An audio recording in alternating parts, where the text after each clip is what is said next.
Well, in today's modern parenting, we're taking a look at how to help your child cope with losing. You know, sports can be fun, right? They can get active, teach them about teamwork, but it also can bring out some pretty raw emotions, especially when you come out on the losing side. Family and clinical psychologist Dr. Jennifer Hartstein is joining us now to talk about this. Dr. Hartstein, good to have you. Losing is something everybody goes through, losing in life, right? How do we best prepare kids for that and talk to them about it when it happens? Well, I think we have to think about losing as a really great learning experience to start with. We can't learn how to do something different or problem solve or any of that without losing. So failure can be this really wonderful gift. And I think if we can kind of talk to our kids about that and also think about that for ourselves, because as parents, it's very easy to just be like, you must win at all costs. But if we start to talk about sportsmanship early and often, I think we can really get them ready for anything that comes their way. So what can a parent do then to help kids cope with a loss? If they come home and I've seen movies where you see kids are devastated by the idea of losing at something. What do you do to help them? So I think first off, we want to talk about the effort, and we want to praise the effort as much as we want to praise the outcome. I think all of us get wrapped up in what the outcome is, but we forget that maybe they had a great goal, or maybe they were just a great sportsman-like person and went over to the other player and helped them up when they fell down. So praise the effort. I think that's really important. Our words matter. So we want to let them know we're proud of whatever they did. So if they played a good game, let's let them know that we're proud of them. And then also just what observations did you notice? Did you notice that they were much more engaged in this game than they might have been in the other one, or that they really backed their teammate up when they did something great? What are they doing? Kind of really give feedback on what you observe so that they can take that in and recognize they're more than just the game itself. With all that in mind, I know you told us that there's something, you have a word of advice about what parents should not do after a tough day on the court or on the field. What is it? Yes. Don't replay the game, right? It's so easy to go and really go back and bring up the instant replay and let's talk about what we can do differently. Let your child feel their disappointment. Validate their disappointment, right? We don't want to invalidate, well, shake it off. You have a new game tomorrow. Don't invalidate that. Really validate that they're feeling disappointment. Let them sit in that a little bit.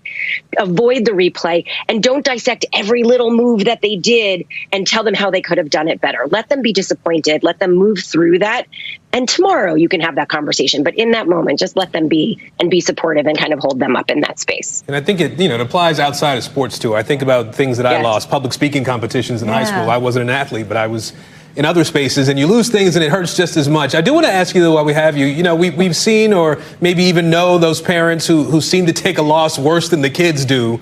Arguing and yelling and all sorts of scenes on the sidelines and such. What's your message to those parents? You are not the athlete here, right? You have to let your child be the athlete. So give them that space. Don't relive your own athletic dreams or your public speaking dreams or any of that through your kids. So step back, notice if you're getting your own dysregulation, walk away, let the coach handle it. Give them that space to have their own experience. I have to ask too, Dr. Hartstein, because I think we wade into the territory of everybody gets a trophy here. As a parent, I don't also want to just be constantly everything's okay, you're great. How do you avoid that? We want to do both. So a lot of it is sandwiching it, right? We want to be able to say, hey, you lost today. That's a real big bummer. It's so disappointing. And tomorrow, let's talk about what you can do better. But I think we rush to kind of solve the problem, give the feedback without ever allowing someone to have a negative emotion. We want to kind of save them from the negativity. So I think we have to let them have the hard moment and then an hour, 2 hours the next day, talk about what you can do differently to make it better or improve and problem solve. But in the moment when they're feeling lousy, we don't need to try and pile it on because that doesn't help.